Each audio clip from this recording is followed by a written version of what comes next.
Alpes-Maritimes, en période estivale, les Italiennes et les Anglaises, ce n'est pas ce qu'il manque, surtout sur la prom. Mais ce dimanche matin, elles se sont réunies place Garibaldi.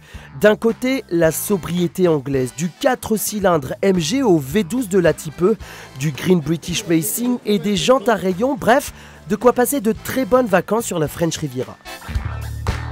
MG, Morgan, Jaguar, Lotus et Triumph, Aston manque à l'appel, peut-être la flamme du dimanche. De l'autre côté, l'exubérance italienne, du jaune de Modène et du Rosso Corsa, du V8 aigu des petites Ferrari aux 700 équidés du V12 Lambo. Heureusement pour les plus nostalgiques de la Dolce Vita, une flopée de Spider ont retiré le haut.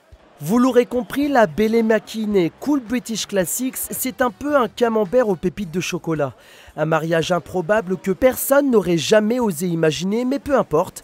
Elles sont toutes là, Lancia, Alfa, Fiat et Ferrari, du flashy pour provoquer les petites anglaises de Nice à Saint-Martin-Vésubie. Avec une halte au col de Turini, la montée s'annonce très agitée. On va lancer les voitures pour faire découvrir aux équipages les beautés de l'arrière-pays niçois. On va ensuite passer dans le moulinet Turini, que nous n'avons plus à décrire tant il est connu mondialement. On aime bien quand ça sent mauvais, quand ça fait un petit peu de bruit, et même s'il y a une goutte d'huile qui tombe, ça ne nous gêne pas.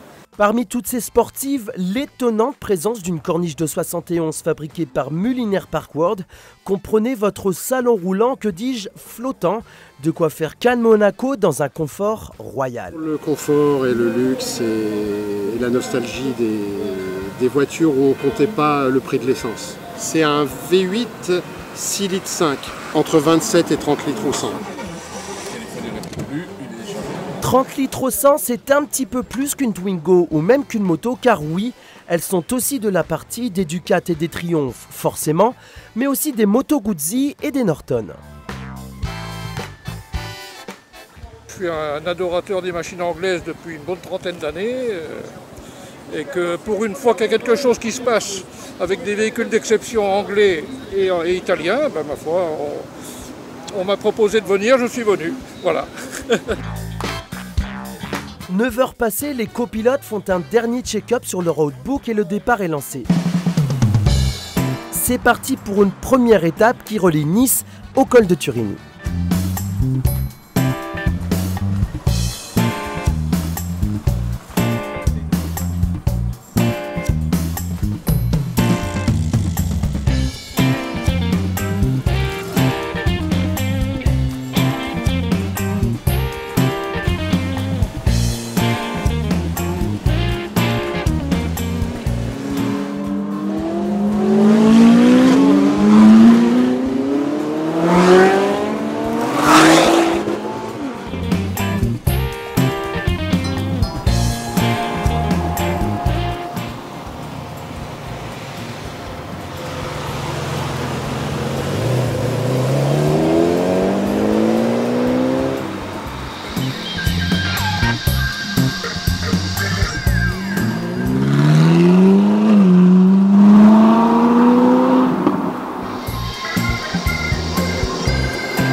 « 11h30, voilà plus de 2 heures que les participants grimpent 65 km de lacet, une halte au légendaire col de Turini pour laisser refroidir les moteurs. C'est une belle route, hein, c'est magnifique comme paysage. Bon, ça tourne un peu beaucoup. Et puis, moi, je sais pas, direction assistée. Hein. Pas de direction assistée non plus sur cette magnifique Dino 246 GT. Considérée à l'époque comme la Ferrari du pauvre, celle-ci abritait un petit V6 2,4 litres de 195 chevaux. Il est midi et on commence franchement à être affamé, alors on reprend la route, tant pis pour les retardataires. Il paraît qu'une Soka nous attend à la prochaine étape, donc pas besoin de plus pour motiver nos pilotes à mettre plein gaz vers Saint-Martin-Vésubie. à moins que les gourmandes italiennes ne puissent attendre pour faire le plein. Vous avez déjà grillé le pain là, non? Ouais, on a bouffé un déjà pour monter, là on va bouffer un deuxième. Combien de kilomètres là? On a fait, on a fait 70 km pour monter jusque là, non? À peu près, hein? Un plein. Arrivé sur la place principale de Saint-Martin, la Soca sort du four. Les titines se remettent de leurs émotions, le temps pour nous de découvrir cette NG, réplique des MG des années 30, un V8 de 300 chevaux sans pare-brise, une conduite à droite et un télépéage en option. Dernière étape, Saint-Martin-Vésubie, Madone de Fenestre, certains profitent du paysage, les autres sont plus impatients.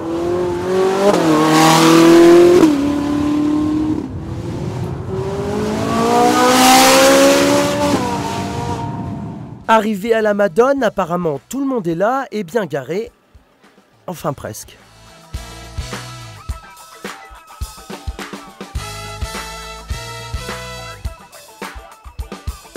Entre les Anglaises et les Italiennes, il y a des différences au niveau conception, au niveau design, mais je pense que tous les gens se sont retrouvés aujourd'hui sur cette manifestation. Je pense que les Mercedes en particulier ont une place prépondérante dans cet univers-là, donc pourquoi pas, à voir. Bon, on n'en saura pas plus, en attendant on se dit à l'année prochaine avec ou sans les Allemandes. Maintenant on redescend sur la côte si tout le monde y arrive.